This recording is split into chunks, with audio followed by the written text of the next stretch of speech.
All right, when you think about global power, you probably think of the usual suspects, right? The big names that are always in the headlines.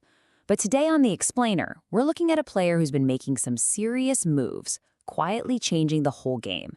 And that player is India. So, while everyone's distracted by all the big clashes and open rivalries, there's this other game being played. It's happening completely under the radar. No big announcements, no front page news. But this could literally change the entire global power dynamic. So, who's the one pulling the strings? Well, the answer is India. According to what we've seen, while the big powers are kind of stuck in these staring contests, India's been busy. It's methodically, piece by piece, building its own network of alliances. And look, this isn't just about becoming a bigger economy, nope. This is a very deliberate, very strategic move to carve out its own influence and, frankly, to push back against China's growing power. Okay, so how exactly is India pulling this off? Well, it all starts with the foundation, the raw power it already has. I mean, just think about the checklist for a superpower, right? India is now the world's fourth largest economy, and it has the fourth strongest military. That's a powerful 1-2 punch. Then you add in the fact that it has the biggest youth population on Earth and sits in a location that's just absolutely critical for global trade. You put all that together, you've got a new global force, no question about it. All right, let's look at the first big example of this strategy. We're heading to the Mediterranean, and this is just a perfect showcase of how India operates. It's not about randomly making friends. Oh no, it's about forming a very specific, very targeted counterblock to deal with what other powers in the region are doing. So on one side of the chessboard, you've got this alliance that sources call the Turkey-Pakistan-Azerbaijan nexus. They've been pretty open about challenging India's interests. And on the other side, that's India's countermove, a very carefully chosen set of partners: Greece, Cyprus, and Armenia. And what do they all have in common?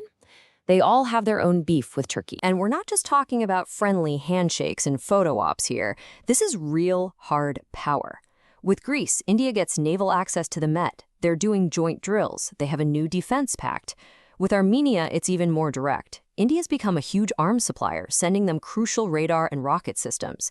It's this whole web of military and intelligence ties, and every single thread has a purpose. There's a great quote from one of the sources that just sums it up perfectly. It says, "This triangle is small on the map, but powerful in intent." That's exactly it. It's a textbook case of strategic counterbalancing. Okay, so if the Mediterranean move was smart chess, what India's doing in the Middle East, well, that's like a grand master level play. Because here, India is somehow managing to balance relationships with two countries that are sworn, bitter enemies. So first up, you've got Israel. We're talking a top 3 defense partner for India. This means their spy agencies, India's RAW and Israel's Mossad, are talking, sharing deep intelligence. It means India gets its hands on high-end tech like the Heron drones. But the relationship goes even deeper than military stuff. It's also about strategic business. And get this, an Indian company now owns a 70% stake in the port of Haifa. That's one of Israel's most important, most strategic ports. So this is way more than just a business deal, right? It's a massive strategic foothold for India right there in the Eastern Med. Then, you flip the coin completely, and you've got Iran. And the absolute key to this relationship is the Chabahar port. India has a 10-year deal to operate it. Think about what that does. It gives India a direct trade route into Central Asia, completely bypassing Pakistan. And, maybe just as important, it's a direct counterweight to China's port right next door in Gadar. And that is the masterstroke. In a part of the world we are basically forced to pick a side, Tel Aviv or Tehran, India just picks both. To have deep strategic ties with both sides, that kind of diplomatic skill is almost unheard of. And it gives India a ridiculous amount of leverage. All right, let's pivot to Africa.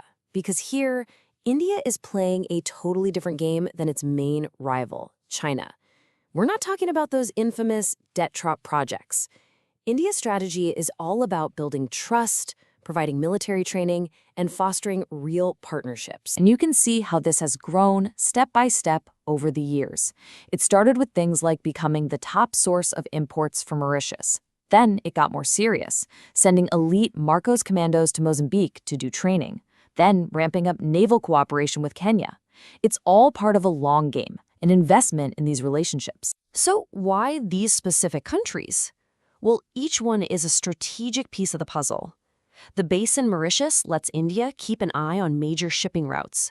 Kenya is a perfect logistics hub for naval missions near the Horn of Africa. And Mozambique? That gives them a presence right by the Mozambique Channel, a massive choke point for global trade. See, every single alliance has a very clear point. Okay, now we get to the big one, the main event, really, the Indo-Pacific. This is where India's strategy gets really direct, really focused. It's all about building what some are calling a strategic shield, basically an arc of alliances designed to contain and counter China. Let's actually trace this shield on the map. It's built on 4 key pillars.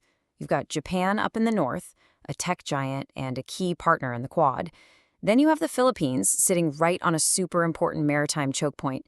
To the west, Vietnam, which has its own long history with China and keeps the pressure on its southern border.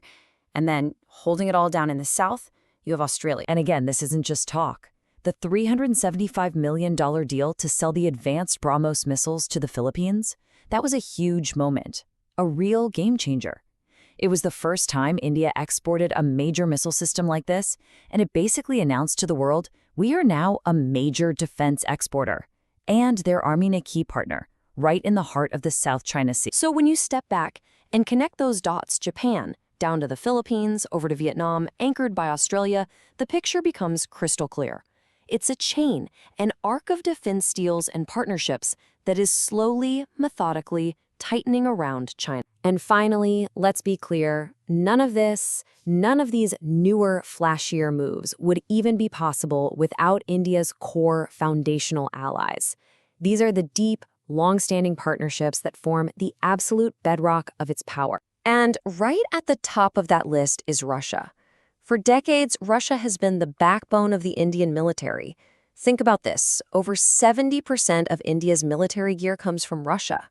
We're talking about their main fighter jets, the Su-30s, their cutting-edge S-400 air defense shield, even their aircraft carrier. It's a partnership that has stood the test of time. Then you have France, which is seen as more of an equal partner. They're providing the high-tech Rafale jets, Scorpene submarines, and they're cooperating on really sensitive stuff like nuclear and space tech. And you can't forget Brazil. As a fellow BRICS nation, it acts as India's strategic bridge to South America. And what that means is India now has a friendly major power on literally every continent. So that brings us right back to where we started, with a big question. All of these alliances have been built so quietly, almost in the shadows. But in a world where power is constantly shifting, these aren't just polite diplomatic handshakes. They are serious strategic assets on the global chessboard. And it really makes you wonder, doesn't it? If things ever really heat up in a future conflict, could it be these silent partnerships that end up deciding who stands and who falls?